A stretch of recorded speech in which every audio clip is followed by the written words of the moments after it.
పరిశుద్ధుడా, ప్రేమ కలిగిన మా ప్రియ పరలోకపు తండ్రి, మీకే వందనాలు, స్తోత్రాలు. ఈ రాత్రికాల సమయంలో మీ సన్నిధిలో ప్రభువా ఈ విధంగా ప్రార్థించడానికి మీరు ఇచ్చిన అవకాశం బట్టి వందనాలు. ఇప్పటి వరకు పాటల ద్వారా నీ నామాన్ని మహిమపరచడానికి మాకు సహాయం చేశారు. తదుపరి వాక్య పరిచయానికి వెళుతుండగా అద్భుతంగా మీరే మాతో కూడా మాట్లాడండి. మీ యొక్క క్రిస్మస్ వర్తమానాలను మేము వింటూ ఉండగా తండ్రి, మీరు ఈ లోకానికి ఎందుకు వచ్చారు ప్రభా, మీరు ఈ లోకానికి వచ్చినప్పుడు అందివ్వబడిన సమాచారాన్ని విన్న వారందరూ కూడా ఏ విధంగా స్పందించారు అనే విషయాలు మేము ధ్యానిస్తూ ఉండగా మా హృదయాలను తెరవండి ప్రభా. మాకు కావలసిన వర్తమానాలను మాకు అందించండి, మాకు కావలసిన మాటలను మాకు అందించండి.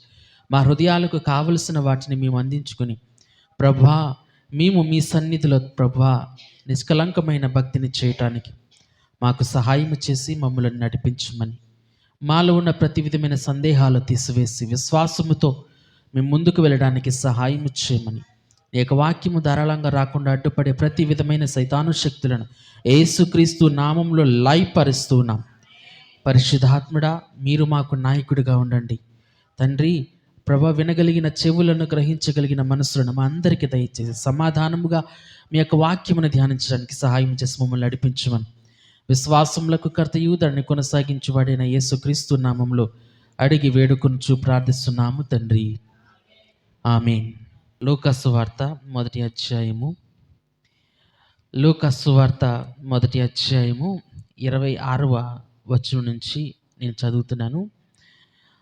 6వ నెలలో గబ్రియేలును దేవదూత గలిలయలోని నజరేతను ఊరిలో దావీదు వంశస్థుడైన యోసేపును ఒక పురుషునికి ప్రదానము చేయబడిన కన్యక యొద్దకు దేవుని చేత పంపబడిను.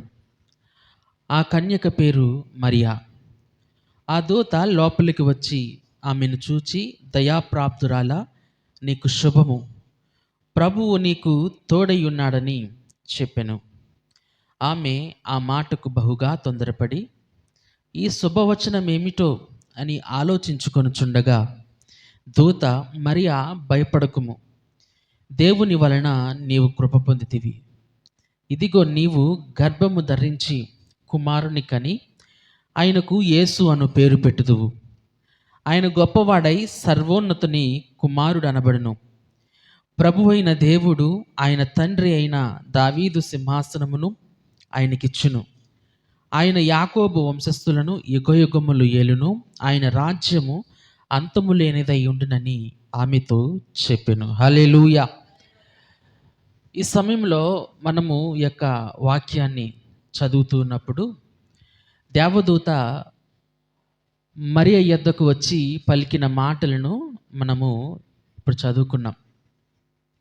మీ అందరికీ తెలుసు, జకరియా, ఎలిజబెత్ అనే ఇద్దరు దంపతులకు యోహాను అనే ప్రవక్తని దేవుడిచ్చాడు. ఆ యోహాను అనే ప్రవక్తని దేవుడు వారికి అందించడానికి ముందు దేవుడు దేవదూత ద్వారా వారితో మాట్లాడాడు. జకర్యాకి దేవాలయంలో పరిచర్య చేస్తూ ఉన్నప్పుడు ముందుగా గబ్రియేలును దేవదూత జకర్యా యొద్దకు వెళ్ళడం జరిగింది.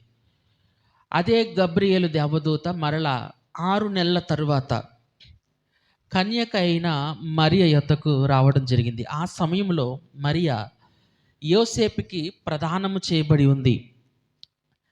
ఈ విషయం నేను మీ ఇంతకు ముందు ఒకసారి చెప్పాను. యూదుల యొక్క పద్ధతులు, వివాహం యొక్క పద్ధతులు 2 రకాలుగా ఉంటాయి. అంటే వివాహ పద్ధతిలో 2 అంశాలు ఉంటాయి. ఒకటి ప్రధానోత్సవము, రెండోది పెళ్ళి. ప్రధానోత్సవం జరిగిన తర్వాత సంవత్సరం తర్వాత వాళ్ళు వివాహము జరిగిస్తారు.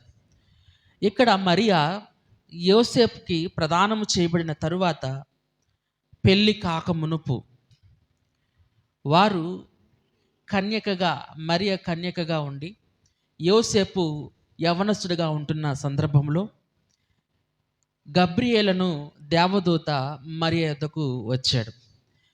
27వ వచనంలో రాయబడిన మాట, దావీదు వంశస్థుడైన యోసేపును ఒక పురుషునికి ప్రదానము చేయబడిన కన్యక యొద్దకు దేవుని చేత పంపబడిను. ఆ కన్యక పేరు మరియా. హల్లెలూయా. దేవుని దూత గబ్రియేలును దేవదూత మరియ యొద్దకు వచ్చినప్పుడు మరియ సమూహంలో ఉందా లేకపోతే ఒంటరిగా ఉందా అని మనం ఆలోచన చేస్తే ఆమె ఒంటరిగానే ఉన్నది. ఒంటరిగా ఉన్నప్పుడు దేవదూత మరియ యొద్దకు రావడము మనం చూస్తూ ఉన్నాం. సమూహంలో ఉన్నప్పుడు దేవదూత మరియ యొద్దకు రాలేదు. మరియ ఒంటరిగా ఉన్నప్పుడు మాత్రమే వచ్చాడు. కారణం ఏమిటి అని అంటే, దేవుడు పంపించిన సమాచారము అక్కడున్న ప్రజలందరికీ కాదు. ముందుగా ఎవరికి తెలియాలి అని అంటే మరియకి తెలియాలి. హల్లెలూయా. దేవుడు ఎప్పుడూ కూడా తన యొక్క సమాచారాన్ని, తన యొక్క వాక్యాన్ని తనకిష్టమైన ప్రజలకు అందించడానికి ఇష్టపడుతూ ఉంటాడు. ఎలాగ ఇష్టపడుతూ ఉంటాడు అని అంటే, ఆయా సందర్భాలలో దేవుడు వ్యక్తులను ఉపయోగించుకుంటాడు. కొన్ని సందర్భాలలో దేవుడు సంగీతాన్ని ఉపయోగించుకుంటాడు. కొన్ని సందర్భాలలో దేవుడు జంతువులని ఉపయోగించుకుంటాడు. కొన్ని సందర్భాలలో దేవుడు కొన్ని ఆత్మీయ విషయాల ద్వారా దేవుడు మనుషులతో మాట్లాడుతూ ఉంటాడు. బిలాము అనే ప్రవక్తతో మాట్లాడడానికి దేవుడు ఎన్నుకున్న వాహనము ఏమిటి అని అంటే గాడిద. గాడిదకి దేవుడు స్వరమిచ్చి బిలాము ప్రవక్తతో మాట్లాడాడు.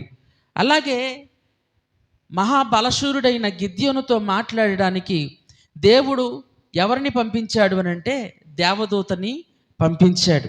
అలాగే చాలా సమయాలలో మోషేతో మాట్లాడడానికి దేవుడు ఒక మండుచున్న పొదని ఎన్నుకున్నాడు.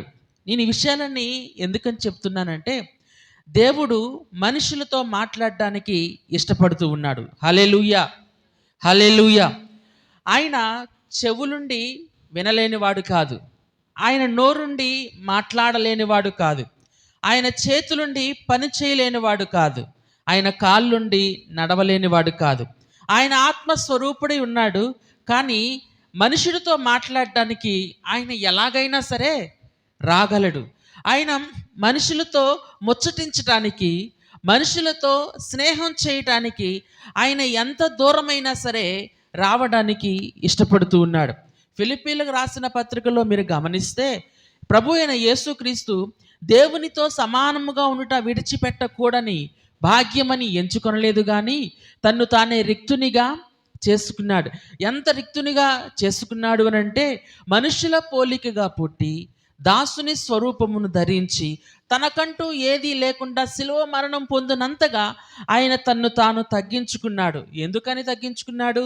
మనుషులతో సహవాసము చేయడానికి. హల్లెలూయా, హల్లెలూయా. ఈ మధ్యనే ఒక దైవజనుడు ఒక కథను చెప్పాడు. ఏమిటి అంటే, ఒక పండితుడంట వంతెన మించి నడుస్తూ వెళ్తూ ఉన్నాడంట. వెళ్తూ ఉంటే ఆ యొక్క వంతెన మీద చీమలు నడుస్తూ ఉన్నాయి. చాలా చీమలు నడుస్తూ ఉన్నాయి, వంతెన దాటుతూ ఉన్నాయి. అంటే అటువైపు నుంచి ఇటువైపుకి వెళ్తూ ఉన్నాయి. ఈయన వెళ్తూ ఉన్న సందర్భంలో, నేను అలా వెళ్తే ఆ చీమలన్నింటినీ తొక్కేస్తాను, అందులో చాలా చీమలు చచ్చిపోతాయి, అయ్యో ఇన్ని చీమలు చచ్చిపోతాయి కదా అని చెప్పి అతడు ఏమన్నాడంటే, చీమల్లారా నేను మీ మీద మించి వెళితే కనుక మీరు చచ్చిపోతారు, మీరు తప్పుకోండి అని అన్నాడంట. అప్పుడు ఆ చీమలన్నీ తప్పుకుంటాయా? ఎందుకని తప్పుకోవు? వాటికి తెలీదు. హల్లెలూయా. అప్పుడు అనుకున్నాడు, ఈ చీమలు ఎందుకు కదులుతలేదంటే నా భాష వాటికి అర్థం కావట్లేదు. అయ్యో నేను కూడా ఒక చీమనైతే ఆ చీమలతో సహవాసం చేసి వాటికి మరణం పొంచి ఉందని చెబితే అవి తప్పుకుంటాయి కదా అని ఆ పండితుడు అనుకున్నాడంట. దేవుని నామానికి మహిమ కలుగును గాక. దేవుడు కూడా ఏమనుకున్నాడంటే, మనుషులను విడిపించడానికి దేవుడు మాట్లాడే ఆ యొక్క భాష, ఆ యొక్క వాక్యము మనిషికి అర్థం కానప్పుడు దేవుడే మనిషి రూపంలో రావడానికి ఇష్టపడ్డాడు. దేవుని నామానికి మహిమ కలుగును గాక. అంటే ఒక మనిషితో మాట్లాడడానికి ఆయన ఎంత దూరమైనా సరే రావడానికి ఇష్టపడుతున్నాడు. మనము సమూహంలో ఉన్నా కానీ దేవుడు మనతో మాట్లాడతాడు. మనము ఒంటరిగా ఉన్నా కానీ దేవుడు మనతో మాట్లాడతాడు. మనము ఇంట్లో ఉన్నా కానీ దేవుడు మనతో మాట్లాడతాడు. మనం పొలంలో ఉన్నా కానీ దేవుడు మనతో మాట్లాడతాడు. మనం పని చేస్తూ ఉన్నా కానీ దేవుడు మనతో మాట్లాడతాడు. ఏ విధంగానైనా కానీ మాట్లాడగలిగిన శక్తి ఆయనకుంది. ఆయన మాటలను అర్థం చేసుకునే విధానము కూడా మనకుంది.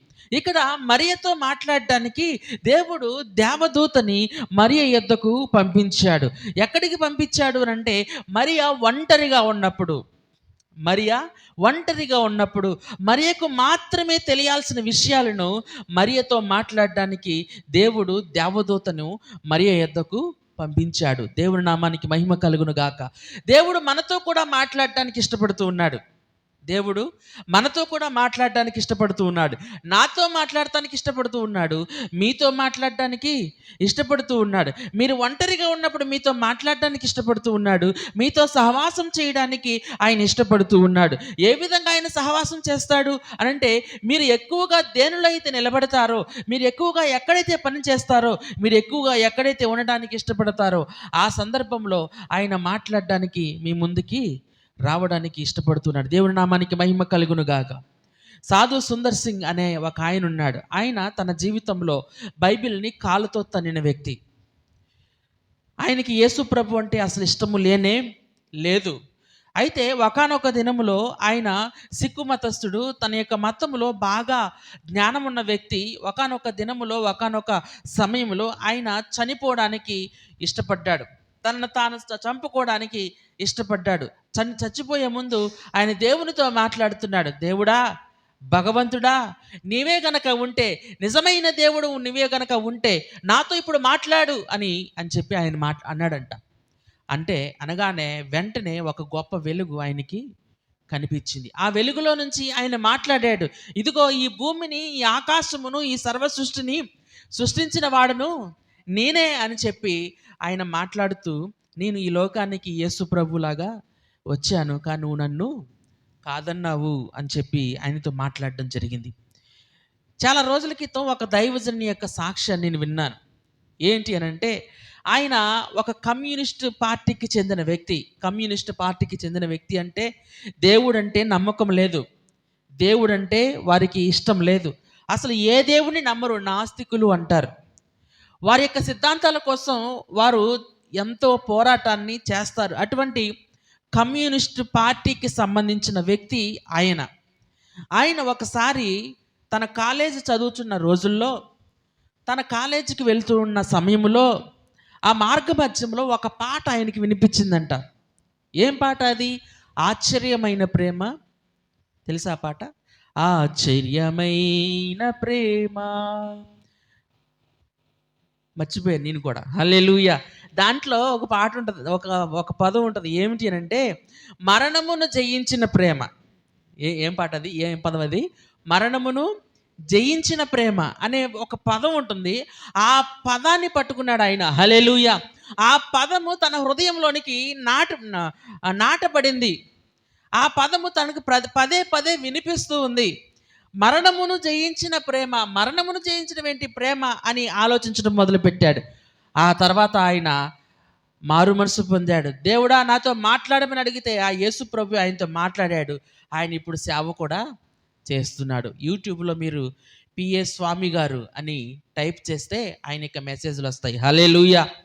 ఇప్పటికీ కూడా శక్తివంతమైన సేవ ఆయన చేస్తున్నాడు. ఆయనను మార్చడానికి, ఆయనతో మాట్లాడడానికి దేవుడు ఉపయోగించిన వాహనం ఏమిటి అని అంటే సంగీతం. ఒక పాటని ఆయన వినియోగించుకున్నాడు. దేవుని నామానికి మహిమ కలుగును గాక. ఈ విషయాలన్నీ మనం ఎందుకని మాట్లాడుతూ ఉన్నామనంటే, ఒక వ్యక్తితో మాట్లాడడానికి దేవుడు ఎప్పుడూ కూడా ఉత్సాహము చూపిస్తూ ఉంటాడు. ఇక్కడ మరియతో మాట్లాడడానికి ఇష్టపడుతూ ఉన్నాడు. కారణం ఏమిటి అని అంటే, ఆమెతో ఒంటరిగా మాట్లాడాలి, ఆమె మాత్రమే వినే మాటలు మాత్రమే ఆమెతో మాట్లాడడానికి దేవుడు ఇష్టపడుతూ ఉన్నాడు. 28వ వచనం నుంచి చదువుతున్నాను. ఆ దూత లోపలికి వచ్చి ఆమెను చూచి, దయాప్రాప్తురాలా, నీకు శుభము, ప్రభువు నీకు తోడై ఉన్నాడని చెప్పెను. ఆమె ఆ మాటకు బహుగా తొందరపడి ఈ శుభవచనం ఏమిటో అని ఆలోచించుకొనుచుండగా, దేవుని నామానికి మహిమ కలుగును గాక. ఇక్కడ దూత ముందుగా వచ్చి మరియతో ఒక శుభవచనాన్ని చెప్పడం మనం చూస్తూ ఉన్నాం. ప్రభువు నీకు తోడై ఉన్నాడు, నీవు దేవుని వలన కృప పొందితివి అనే విషయాలు గబ్రియేలు దేవదూత మరియతో మాట్లాడడం మనం చూస్తూ ఉన్నాం. దానికి ఆ మరియా ఏ విధంగా స్పందిస్తూ ఉంది అని అంటే, ఈ శుభవచనం ఏమిటో అని ఆలోచించుకుంటుందంట. దానికి ముందు ఏం రాయబడిందంటే, ఆమె ఆ మాటకు బహుగా తొందరపడి, దేవుని యొక్క మాట తన చెవులకు వినబడగానే, దేవదూత యొక్క మాట తన చెవులకు వినబడగానే, ఆమె యొక్క స్పందన ఎలాగుంది అని అంటే బహుగా తొందరపడిందంట. అంటే ఇక్కడైతే తొందరపడింది అనే మాట రాయబడింది, కానీ ఇంగ్లీష్లో అయితే ఆమెకి చాలా భయం వేసిందంట. ఆమెకి చాలా భయం వేసింది. ఎందుకని అనంటే, ఎందుకని దేవదూత వచ్చి ఇలాగా మాట్లాడుతూ ఉన్నాడు. ఆ దినాలలో దేవదూత వచ్చి మాట్లాడితే దాని అర్థం ఏమిటి అనంటే, దేవుడు ఏదైనా తీర్పును పంపించబోతే, ఏదైనా శ్రమను పంపించడానికి ముందు దేవుడు తన దూత ద్వారా ఈ సమాచారాన్ని అందిస్తాడు అని నమ్మేవారు. కాబట్టి మరియా ఏమని ఆలోచించుకుంటుందంటే, ఈ దేవుని దూత వచ్చినప్పుడు శ్రమ గురించి లేకపోతే తీర్పు గురించి మాట్లాడాలి. కానీ దేవదూత ఏమంటున్నాడు అని అంటే, దయాప్రాప్తురాలా నీకు శుభము, దేవుడు నీకు తోడై ఉన్నాడని శుభవచనాన్ని పలకటము మరియ విని చాలా కంగారు పడింది. తనకి చాలా భయము వేసింది. అంటే దేవుని యొక్క వాక్యాన్ని వింటూ ఉన్నప్పుడు మన హృదయంలో ఒక తెలియని అలజడి ఏర్పడుతుంది. ఆదాము దగ్గరికి దేవుడు వచ్చి, ఆదామా ఆదామా నీవేం చేస్తున్నావు అని అడిగినప్పుడు, ప్రభువా తోటలో నీ స్వరము విన్నప్పుడు నేను దిగంబరునిగా ఉంటుంది కనుక భయపడి ఈ తోట చెట్ల మధ్య దాగుకొంటిని. దేవుని యొక్క స్వరమును విన్నప్పుడు ఆదాము భయపడ్డాడంట. హల్లెలూయా, హల్లెలూయా. మోషే కొండ ఎక్కి దేవుని యొక్క ఆజ్ఞలు తీసుకోవడానికి ముందు ఆయన తన ప్రజలతో మాట్లాడడానికి ఇష్టపడితే, ఆ యొక్క సియోను కొండ మీదకి దేవుని యొక్క సన్నిధి వచ్చినప్పుడు, ఆ యొక్క సన్నిధిని చూసిన ప్రజలందరూ కూడా ఏమన్నారంటే మోషేతో, మోషే మోషే ఆయన మాటలను మేము వినలేకపోతున్నాం. ఒకవేళ ఆయన మాట వింటే మేము చచ్చిపోతాం. మాకు భయం వేస్తుంది ఆయన మాటలు వింటే. ఆయన యొక్క గంభీరమైన స్వరమును వింటున్నప్పుడు మాకు భయం వేస్తుంది. మేము చచ్చిపోతామేమో అన్న ఆందోళన మాకు కలుగుతుంది. నీవే వెళ్ళి మాట్లాడి ఆ మాటలు మాకు వినిపించు అని మోషేతో అంటారు. హల్లెలూయా. నేను ఈ విషయాన్ని ఎందుకని చెప్తున్నానంటే, దేవుడే స్వయంగా మాట్లాడినప్పుడు, దేవుడే స్వయంగా తన వాక్యమును వినిపించినప్పుడు మన హృదయములో అలజడి బయలుదేరుతుంది, మన హృదయములో భయము బయలుదేరుతుంది. ఒకసారి ప్రకటన గ్రంథంలో ఒక విషయాన్ని మనం చదువుకున్నాం. ప్రకటన గ్రంథము 1వ అధ్యాయము 17వ వచనాన్ని చూసినట్లయితే, నేను ఆయనను చూడగానే చచ్చిన వాని వలె ఆయన పాదముల యొద్ద పడితిని. ఆయన తన కుడి చేతిని నా మీద ఉంచి నాతో ఇట్లనెను, భయపడకుము, నేను మొదటివాడను కడపటివాడను జీవించువాడను మృతుడనైతిని గాని ఇదిగో యుగ యుగములు సజీవుడనై ఉన్నాను, మరియు మరణము యొక్కయు పాతాళ లోకము యొక్కయు తాళపు చెవులు నా స్వాధీనములో ఉన్నవి. హల్లెలూయా.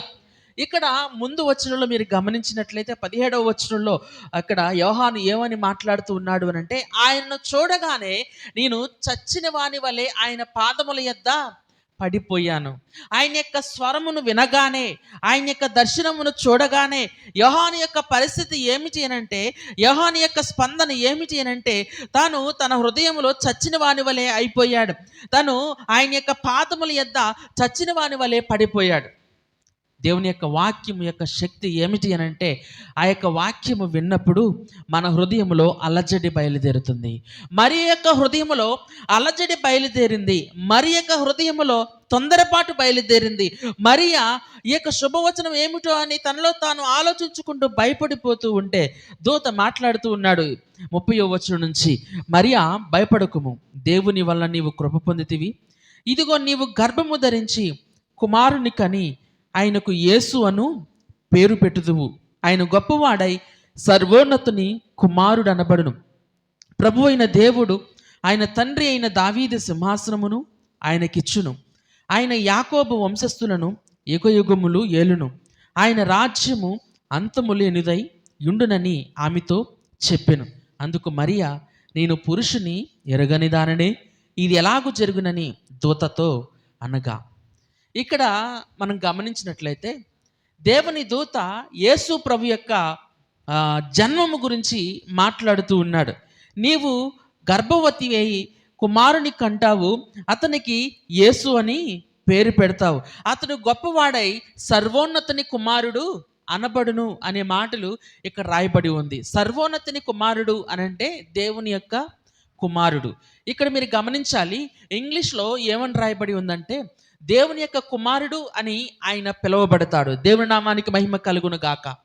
ఆయనకి యేసు అనే పేరు మా ప్రాపంచికముగా లేకపోతే ప్రకృతి పరముగా అందరూ పెట్టే పేరుని దేవుడు పేరితే ఆయన ఏమని పిలువబడతాడు అని అంటే దేవుని కుమారుడిగా పిలువబడతాడు. దేవుని నామానికి మహిమ కలుగును గాక. మీరు గమనించాలి, ఆ వారికి పేరు పెట్టి పిలిచే ముందు దేవుడు ఇచ్చే ఆ యొక్క గొప్ప కార్యము, గొప్ప కృప ఏమిటి అని అంటే ఆదాము హవ్వల్ని చేసినప్పుడు ఆయన ఏమని అనుకున్నాడు అంటే మన పోలిక చొప్పున నరులను చేయుదము, పురుషునిగాను స్త్రీనిగాను చేయుదము అని చెప్పి దేవుడు తన మనసులో అనుకున్నాడు. పురుషుడు స్త్రీ అని పేరు పెట్టే ముందు దానికి ఆయన ఏమని ఆలోచించాడు అని అంటే స్త్రీ అనంటే ఇంగ్లీష్లో ఉమెన్ అని అంటారు, పురుషుడికేమో మ్యాన్ అంటారు, స్త్రీకేమో ఉమెన్ అంటారు. స్త్రీ అంటే ఉమెన్ అని అర్థము. ఉమెన్ అనేది అనే పేరు ఎలాగొచ్చిందంటే WOMB, వూంబ్ అంటే గర్భము. వూంబ్ ఆఫ్ మ్యాన్ అని అంటారు, అంటే ఏ మ్యాన్ ఆఫ్ వూంబ్ అంటే గర్భము ధరించిన మనిషి అని అర్థం. దేవుని నామానికి మహిమ కలుగును గాక. దేవుడు స్త్రీకి ఆ పేరు పెట్టేటప్పుడు ఎందుకని ఆ పేరు పెట్టాడంటే ఆమెలో గర్భం ఉంటుంది కాబట్టి, ఆ గర్భమును దేవుడు ముందుగానే ఆలోచించాడు కాబట్టి ఆమెకి స్త్రీ అనే పేరు పెట్టాడు. దేవుని నామానికి మహిమ కలుగును గాక.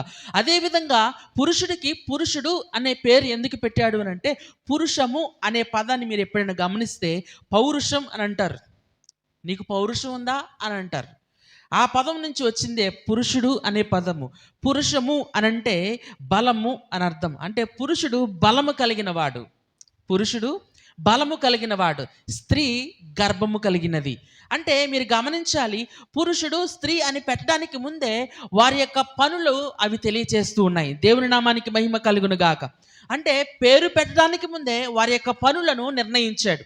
అలాగే ఇక్కడ మీరు మరియతో మాట్లాడుతూ ఉన్నప్పుడు సర్వోన్నతుని కుమారుడు అనబడును అనే మాటను మీరు గమనిస్తే దేవుని యొక్క కుమారుడు అనబడతాడు అని అంటే దేవుని యొక్క కుమారుడు ఎక్కడుంటాడు అంటే పరలోకంలోనే ఉంటాడు. దేవుని నామానికి మహిమ కలుగును గాక. ఇక్కడ యేసయ్యను దేవుని కుమారుడు అని పిలవడానికి గల కారణం ఏమిటి అంటే ఆయన పరలోకము నుండి వచ్చినవాడు. ఆయన పరలోకము నుండి మన మధ్యకు నివసించడానికి వచ్చినవాడు. దేవుని యొక్క రూపమును, దేవుని యొక్క మనస్సును మనకు తెలియచేయడానికి ఈ లోకానికి వచ్చినవాడు కాబట్టి ఆయనకు సర్వోన్నతుని కుమారుడు అనే పేరుని ముందుగా ఆయనకు సూచించడం అనేది జరిగింది. ఇదంతా మనం ఆలోచన చేసినప్పుడు దేవుని దూత ఈ మాటలన్నీ మరియతో చెప్పినప్పుడు మరియ ఏమని అడుగుతుంది అని అంటే నేను పురుషుని ఎరగని దానినే ఇది ఎలాగూ జరుగునని దూతతో అనగా. ఇక్కడ కొద్దిసేపు మనం ఆలోచన చేద్దాం. గబ్రియేలుని దేవదూత మరియ యొద్దకు రాకముందు 6 నెలల క్రితం ఎవరి దగ్గరికి వెళ్ళిందంటే జకర్యా యొద్దకు వెళ్ళింది.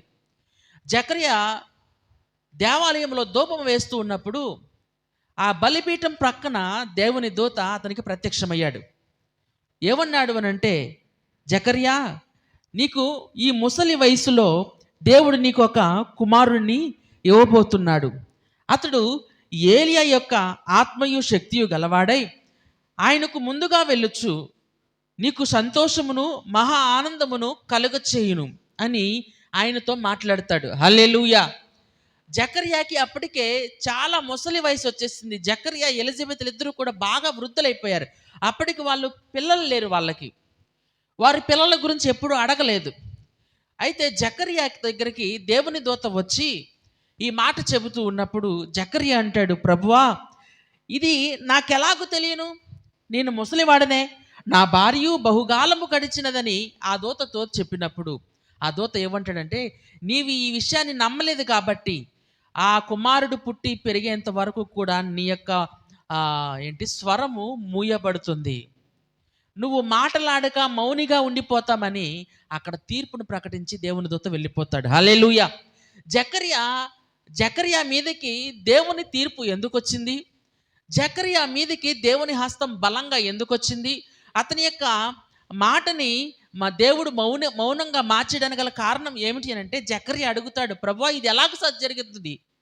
నేను ముసలివాణ్ణి కదా, నేను ముసలివాణ్ణి కదా, నా భార్య కూడా ముసలిదైపోయిందే, మా ఇద్దరికి పిల్లలు ఎలా పుడతారు అని ఒక సందేహాత్మకంగా మాట్లాడినప్పుడు దేవుడు జకర్యాని తీర్పు తీర్చినట్టుగా మనం చూస్తూ ఉన్నాం. అదే ప్రశ్నని మరియ కూడా అడుగుతుంది. ఏమని? దేవుని దూత ఏమని అడుగుతుందంటే, నేను పురుషుని ఎరగని దాననే, ఇది ఎలాగో సాధ్యము అని అడుగుతుంది. హల్లెలూయా. కానీ మరియను దేవుడు తీర్పు తీర్చలా. మరియని దేవుడు తీర్పు తీర్చలేదు. ఎందుకని తీర్పు తీర్చలేదు? జకర్యా ఏ విధంగా అయితే ప్రశ్న అడిగాడో, మరియ కూడా అదే విధంగా ప్రశ్న అడిగడం మనం చూస్తూ ఉన్నాం. మరి ఎందుకని దేవుడు మరియను తీర్పు తీర్చలేదు, జకర్యాని ఎందుకు తీర్పు తీర్చాడు అని మనం ఆలోచన చేస్తే, ముసలి వయసులో ముసలి వయసులో పిల్లలు కన్నవారు పాత నిబంధనలో ఎవరైనా ఉన్నారా? ఎవరైనా ఉన్నారా? ఎవరైనా ఉన్నారా? మన విశ్వాసులకు తండ్రి ఎవరండి?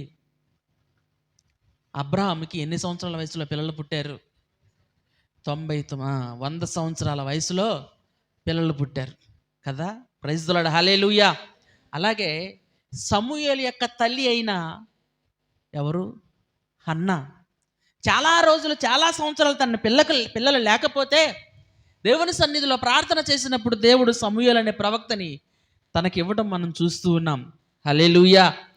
అలాగే యాకోబు భార్య అయిన రాహేలుకి ఎప్పటికీ కూడా పిల్లలు కలగపోవడం చూచి రాహేలు అడుగుతుంది యాకోబుకి, నాకు పిల్లలు నువ్వు లేకపోతే నన్ను చంపేయని అడిగితే నువ్వు దేవునికి ప్రార్థన చేయమంటాడు. దేవునికి ప్రార్థన చేసినప్పుడు దేవుడు ఆమె యొక్క గర్భాన్ని తెరిచి యోసేపుని బెన్యామీనుని ఇస్తాడు. నేను ఈ విషయాలని ఎందుకని చెప్తున్నానంటే, జకర్యాకి దేవుడు పిల్లల్ని ఇవ్వడానికి ముందు ముసలి వయసులో ఎవరికైనా పిల్లలు పుట్టారు అని అంటే పాత నిబంధనలో ఎన్నో ఉదాహరణలు ఉన్నాయి. ఎన్నోసార్లు దేవుడు ఆ కార్యాలు చేశాడు. కానీ జకర్యా అవన్నీ కూడా తెలుసు. ధర్మశాస్త్రాన్ని అవపోసన పట్టిన వాడు జకర్యా. తనకి దేవుని యొక్క వాక్యము కొత్త ఏమీ కాదు, తనకి చెప్పవలసిన అవసరం లేదు. కానీ ఆ విషయాలన్నీ తెలిసి కూడా దేవుని యొక్క స్వరాన్ని ఆయన నమ్మలేదు. అందుకే దేవుని తీర్పు వెంటనే ఆయన మీదకి వచ్చింది. అలాగే మరియ దగ్గరకు వచ్చినట్లయితే, ఒక కన్యక గర్భవతి కుమారుని కనడం మరియకు ముందు కానీ మరియకు తర్వాత కానీ ఎవరిలో కూడా జరగలేదు. దేవుని నామానికి మహిమ కలుగును గాక. అంటే మీరు ఇప్పుడు గమనించాల్సిన విషయం ఏంటంటే, మరియ ఎందుకు అడిగింది అని అంటే, ఇది ఎలాగా సాధ్యమవుతుందని ఎందుకని అడిగిందంటే, తను దేవుని యొక్క కార్యాన్ని తెలుసుకోవడానికి, దేవుని యొక్క విషయాలను తెలుసుకోవడానికి, దేవుని యొక్క శక్తిని తెలుసుకోవడానికి, దేవుని నామానికి మహిమ కలుగును గాక. జకర్యా ఎందుకు అడిగాడు అని అంటే అవిశ్వాసముతో అడిగాడు. జకర్యా అడగడానికి గల కారణం అవిశ్వాసం అయితే, మరియకు అడగడానికి గల కారణము విశ్వాసంలో పెంపొందడానికి. దేవుని నామానికి మహిమ కలుగును గాక. అయితే మరియకి మీదికి దేవుని తీర్పు ఎందుకని రాలేదనంటే, మరియని దేవుడు వాడుకోవడానికి ఇష్టపడ్డాడు. ఇక్కడ మనం తెలుసుకోవాల్సింది ఏమిటి అంటే, దేవుని సన్నిధిలో మనం చేసే ప్రార్థన, లేకపోతే దేవుని సన్నిధిలో మనం అడిగే ప్రశ్నలు దేనిలో నుంచి వస్తూ ఉన్నాయి? అవిశ్వాసంలో నుంచి వస్తున్నాయా, లేకపోతే దేవుని యొక్క వాక్యంలోని విషయాలను తెలుసుకోవడానికి, లేకపోతే విశ్వాసంలో ఎదగడానికి మనం ప్రశ్న వేస్తున్నామా? ఇక్కడ మరియా దేవుని దూతను ఏమని అడుగుతున్నాడంటే, నేను పురుషుని ఎరగని దానినే, ఇది ఎలాగూ జరుగునని దూతతో అనగా, అప్పటికే తను ప్రదానము చేయబడింది. తను ఏ పురుషుని తాను కలుసుకోలేదు, ఏ పురుషుడితో కూడా తన సహవాసము చేయలేదు. కాబట్టి ఇది ఎలాగ జరుగుతుంది, తర్వాత నాకు పెళ్ళైపోతుంది, కానీ ఈ యొక్క సందర్భంలో, ఈ యొక్క మధ్య కాలంలో ఇదంతా కూడా ఎలా సంభవిస్తుంది అనే విషయాలు తాను తెలుసుకోవడానికి ఇష్టపడుతుంది. యాకోబు పత్రికలో ఒక మాట ఉంటుంది. ఏమిటి అంటే, ఎవడైనను జ్ఞానము కొదువుగా అయిన యెడల వాడు దేవునిని అడగవలెను. ప్రభువు ఎవరిని గద్దింపక ధారాళముగా అందరికీ దయచేయువాడు. హల్లెలూయా. మనకు జ్ఞానము కొదువై ఉంటే, మనకి వాక్యము కొదువై ఉంటే, మనకి ఏదైనా సమస్య వస్తే, మనకి ఏదైనా ప్రశ్న వస్తే, మనకి ఏదైనా అవకతవకగా వాక్యంలో కొన్ని విషయాలు అర్థమైతే మనం ఎవరిని అడగాలంట? ప్రభువుని అడగాలి. ప్రభువుని అడిగినప్పుడు ఆయన సమాధానము చెప్పడానికి సిద్ధముగా ఉన్నాడు. ఆయన సమాధానము చెప్పి మనల్ని సమాధానపరచడానికి ఆయన సిద్ధముగా ఉన్నాడు. ఆ విధమైన ప్రశ్న మనకి ఎక్కడి నుంచి వస్తుంది అని అంటే విశ్వాస సహితమైన విషయంలో నుంచి, హృదయంలో నుంచి ఆ యొక్క ప్రశ్నలు వస్తూ ఉంటాయి. ఇక్కడ మరియా సందేహాత్మకంగా ఆ ప్రశ్న అడగలేదు, కానీ దేవుని యొక్క వాక్యంలో నుంచి ఆ యొక్క ప్రశ్నను అడగటం మనం చూస్తూ ఉన్నాం. యెషయా గ్రంథము 7వ అధ్యాయం 14వ వచనంలో రాయబడిన ప్రవచనాన్ని దేవుడు ఇక్కడ నెరవేర్చబోతున్నాడనే సంగతి మరియకి తెలుసు. మరియా ఆ దేవుని దూత వచ్చి మాట్లాడినప్పుడు ఆ విషయాలు తనకు తెలుసు కాబట్టి ఇదంతా కూడా ఎలా జరగబోతుందనే విషయాన్ని తెలుసుకోవడానికి తాను ముందుగా అడిగినట్టుగా మనం చూస్తూ ఉన్నాం. 35వ వచనాన్ని నేను చదువుతున్నాను. దూత, పరిశుద్ధాత్మ నీ మీదకి వచ్చును, సర్వోన్నతుని శక్తి నిన్ను కమ్ముకొనును గనుక పుట్టబోవు శిశువు పరిశుద్ధుడై దేవుని కుమారుడు అనబడును.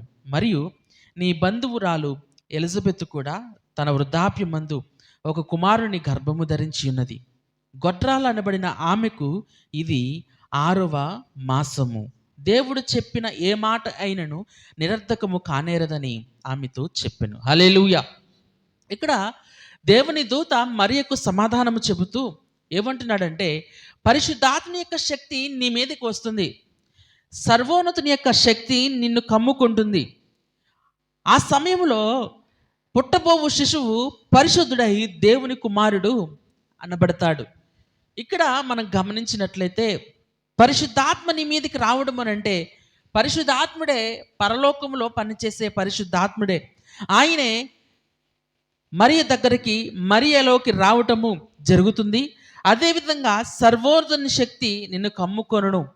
పాత నిబంధన గ్రంథంలో, ధర్మశాస్త్రములో ఇశ్రాయేలీయులను అరణ్యంలో పగలు మేఘస్తంభమై రాత్రి అగ్నిస్తంభమై నడిపించిన దేవుడు ఇక్కడ జ్ఞాపకం చేస్తూ ఉన్నాడు. హల్లెలూయా.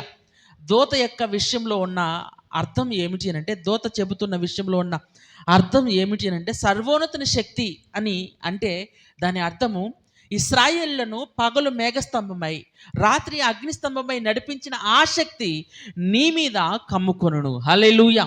అలాగా వచ్చినప్పుడు నీకు పుట్టబోయే శిశువు పరిశుద్ధుడిగా పుడతాడు. ఈ లోకంలో మానవ శరీరంలో నుంచి వచ్చిన ఏ బిడ్డ కూడా పరిశుద్ధుడిగా పుట్టలేదు. ఎవరూ కూడా పరిశుద్ధులుగా జన్మించలేదు. ఎవరి జన్మలో కూడా పరిశుద్ధత అనేది లేనే లేదు. కీర్తనకారుడు అంటాడు, నా తల్లి గర్భములోనే నన్ను పాపములో ధరించి ఉన్నది. మనము తల్లి గర్భంలో ఉండగానే పాపాన్ని ధరించుకున్నాం. పాపముతోనే మనం ఈ లోకానికి వచ్చాం. మన స్వభావము పాప స్వభావము అయిపోయింది. మన యొక్క పితరులు పాపము చేసిన దాన్ని బట్టి దురాశ అనే పాపము మన స్వకీయ ఆస్తిగా మన శరీరంతో పాటు మనతో కూడా ఎదుగుతూ ఉండటం అనేది మనం తెలుసుకోవాలి. కాబట్టి ఈ లోకంలో జన్మించే స్త్రీ పురుషుల కలయిక వల్ల జన్మించే ఎవరూ కూడా పరిశుద్ధుడిగా అవటము సాధ్యము కాదు. కానీ ఇక్కడ కన్యక గర్భవతి అయి సర్వోన్నతుడైన దేవుణ్ణి తన యొక్క గర్భమందు ధరించి పరిశుద్ధుడిగా ఈ లోకానికి పంపించడం అనేది మనము చూస్తూ ఉన్నాం. అంటే పుట్టబోయే శిశువు పరిశుద్ధుడు అనబడతాడు. ఆ తర్వాత దూత ఏం చెప్తున్నాడంటే, నీ బంధువురాలైన ఎలిజబెత్ కూడా తన వృద్ధాప్యమందు ఒక కుమారుని గర్భము ధరించి ఉన్నది. అంటే ఎలిజబెత్కి 6వ నెలలో ఉన్నప్పుడు మరియా ఎలిజబెత్ దగ్గరికి వెళ్ళడం జరిగింది. మరియా దగ్గరికి దేవుని దూత ఆ ఎలిజబెత్కి 6వ నెలలో ఉన్నప్పుడు వచ్చి మాట్లాడడం జరిగింది. అంటే ఇక్కడ ఎలిజబెత్ గురించి దూత ఎందుకని మాట్లాడుతున్నాడు అంటే, ఒకవేళ నీకు నమ్మకం కలగకపోతే, ఒకవేళ నీకు విశ్వాసము కలగకపోతే ఎలిజబెత్ దగ్గరికి వెళ్ళు. ఆమెకు కూడా గొడ్రాలనబడిన ఆమెకు కూడా దేవుడు ఒక కుమారుని ఇవ్వబోతున్నాడు. తనకిది 6వ మాసము కాబట్టి 6వ నెలలో తాను ఉంది. కాబట్టి నీవు వెళ్ళి తనతో మాట్లాడితే, నీవు గనక ఆమె విషయాలు తెలుసుకుంటే అక్కడ ఇంకా ఎక్కువగా నీవు విశ్వాసంలో వృద్ధి పొందగలవు. దేవుని నామానికి మహిమ కలుగును గాక. దేవునితో సహవాసం చేయడం మనకి ఎంత అవసరమో, మన ఆత్మీయులతో కూడా సహవాసం చేయడం మనకంత అవసరం. ఇక్కడ ఎలిజబెత్తో దేవుడు మాట్లాడమంటున్నాడు. దేవుని దూత ఎలిజబెత్ దగ్గరికి నువ్వు వెళ్ళి మాట్లాడు అని అంటున్నాడు. మరియకు ఎందుకని ఎలిజబెత్ యొక్క అవసరం ఉంది అని అంటే, ఆ సమయంలో మీరు గమనించాలి, మరియా యోసేపుకు ప్రదానం చేయబడి ఉంది. తను ఎక్కువ దూరం వెళ్ళకూడదు, ఎక్కడికి ఎక్కువ దూరము వెళ్ళకూడదు. ఆ సంవత్సరం పాటు కూడా తన యొక్క గ్రామంలోనే తను ఉండటం చాలా మంచిది. కానీ ఈవిడ ఎక్కడికి వెళ్ళింది అని అంటే, యూదయ అరణ్యంలో ఉన్న ఎలిజబెత్ దగ్గరికి వెళ్ళింది. ఈమె గలిలయలోని నజరేత్ అనే ఊరిలో ఉంటే, ఈమె యూదయ అనే ప్రాంతానికి వెళ్ళింది. యూదయాకి గలిలయకి మధ్యలో సమరయ అనే ప్రాంతం ఉంటుంది. ఇంచుమించు 2-3 రోజుల ప్రయాణం చేసి అక్కడికి వెళ్ళాలి. హల్లెలూయా.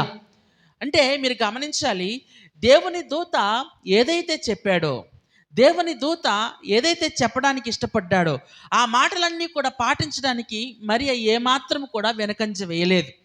ఎంత దూరమైనా సరే ఆ వ్యక్తితో సహవాసం చేయడానికి, ఆ వ్యక్తి దగ్గరికి వెళ్ళి ఈ విషయాలన్నీ కనుక్కోవడానికి మరియ వెళ్ళడం మనం చూస్తూ ఉన్నాం. మనము దేవునితో సహవాసం చేయడం ఎంత అవసరమో, ఆత్మీయులతో కూడా సహవాసం చేయడము అంత అవసరం.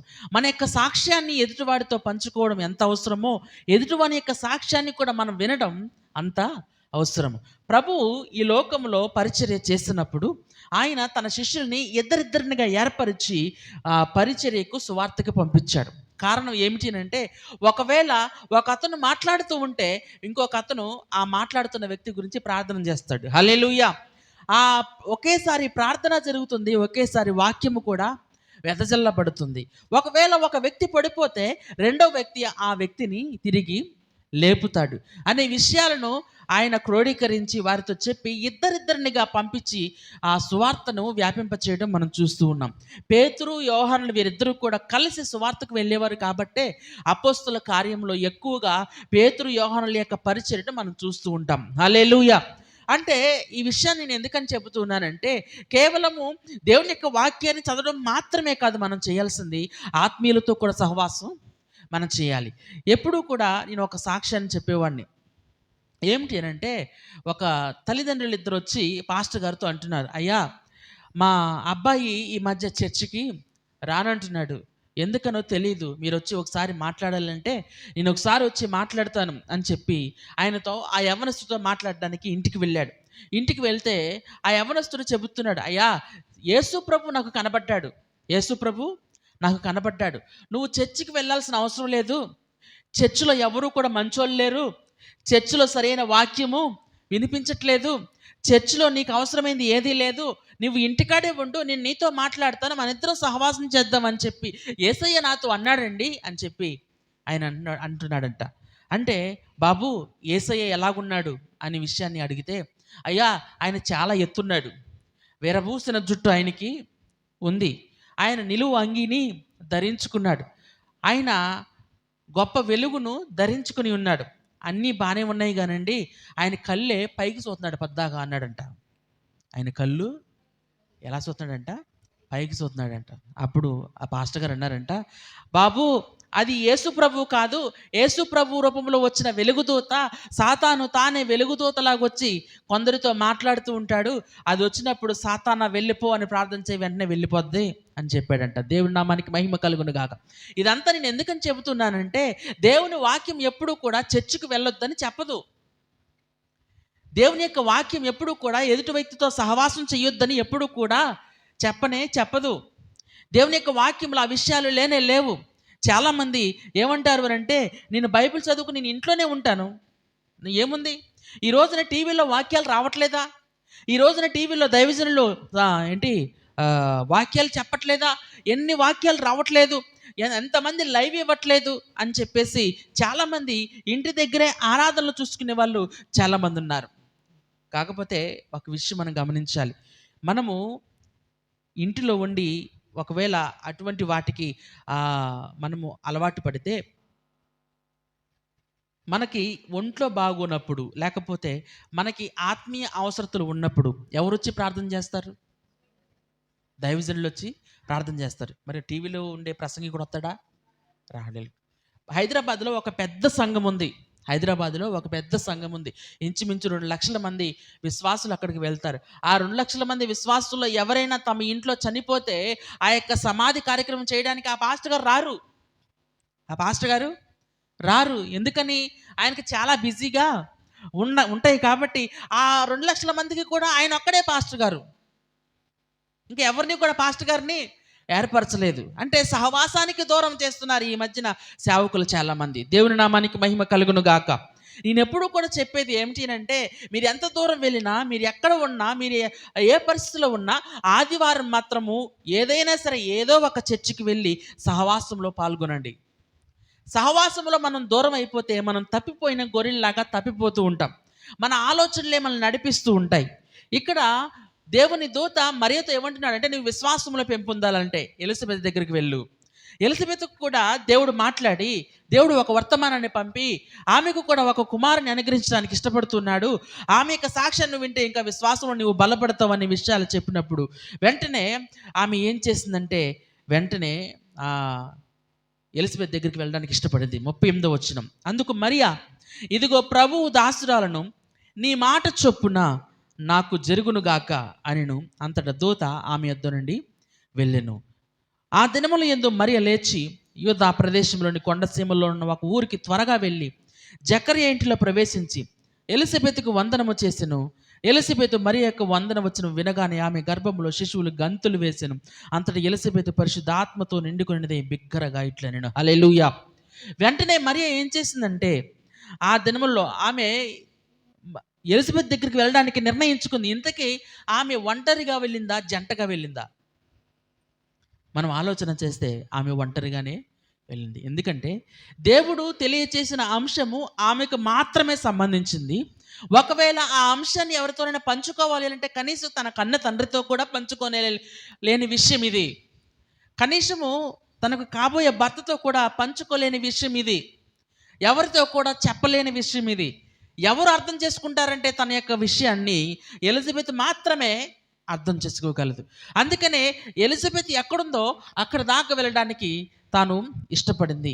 ఎలిజబెత్ దగ్గరికి వెళ్ళి ఆమె వందన వచనం చేయగానే జకర్యా ఇంటిలో ప్రవేశించి ఎలిజబెత్కు వందనం చేయగానే ఎలిజబెత్ యొక్క గర్భంలో ఉన్న శిశువు గంతులు వేయడం ప్రారంభించాడంట. హల్లెలూయా, హల్లెలూయా.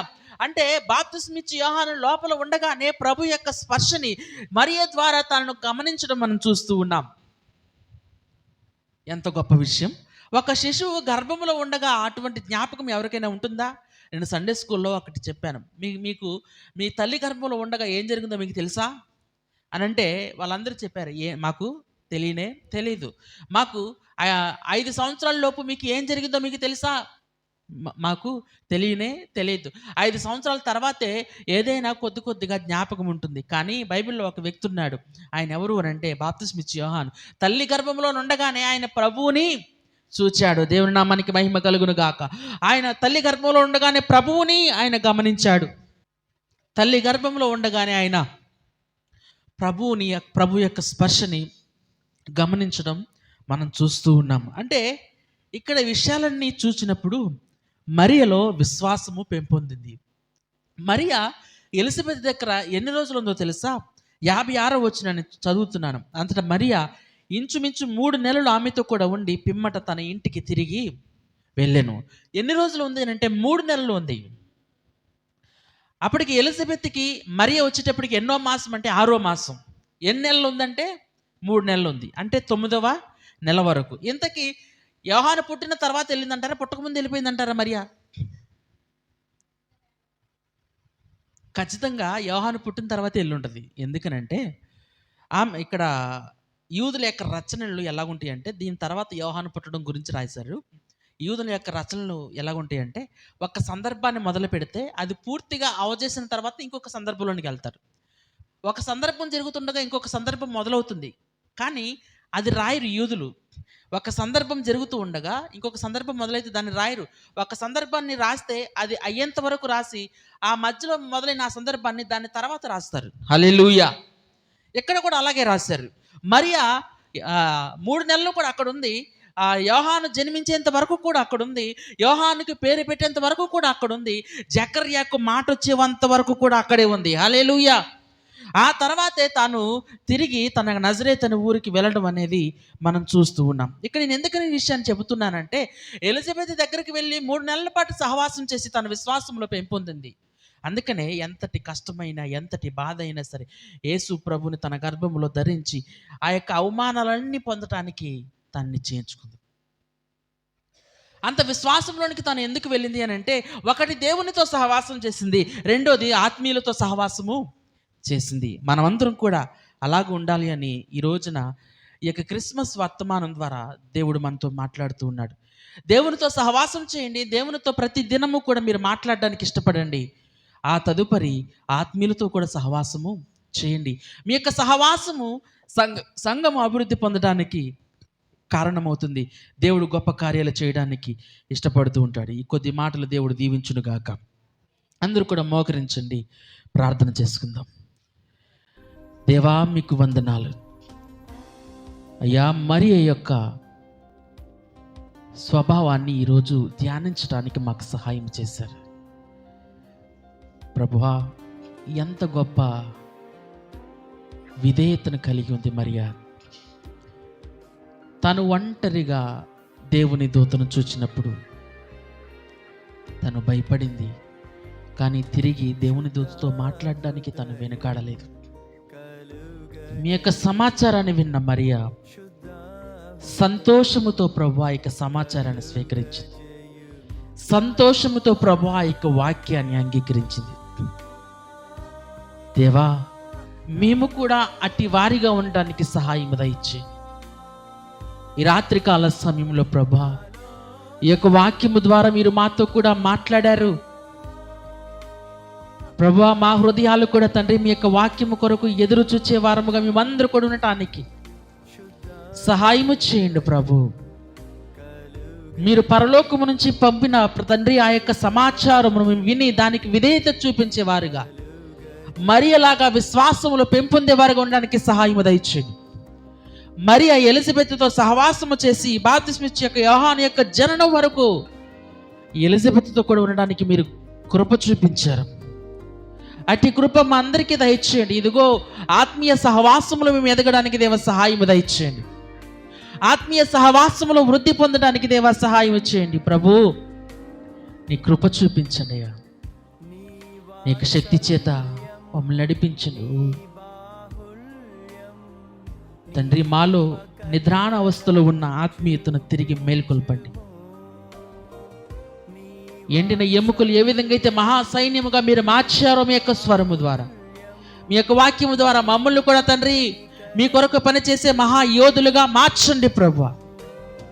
మీ యొక్క కృప చూపించి నడిపించమని, దీవించి ఆశీర్వదించమని, ఇప్పటి వరకు విన్న వర్తమానాన్ని విడిచిపెట్టకుండా మీ యొక్క వాక్యాన్ని అనుసరించే వరకు ఉండడానికి సహాయం చేసి నడిపించమని, ఈ రాత్రికాల సమయంలో ఇక కూడుకుని ముగించుకుని ఇంటికి తిరిగి వెళ్తూ ఉండగా మీకు కృపా కాపుదల మాకు దయచేయండి. మరలా రేపు పునరుద్ధానపు దినము రోజున మేమందరూ కూడా మీ సన్నిధిలో కలుసుకోవడానికి సహాయం చేసి మమ్మల్ని నడిపించమని, దీవించి ఆశీర్వదించమని, విశ్వాసములకు కర్తయు దాన్ని కొనసాగించేవాడైన యేసుక్రీస్తు నామములో అడిగి వేడుకొనుచు ప్రార్థిస్తున్నాము తండ్రి.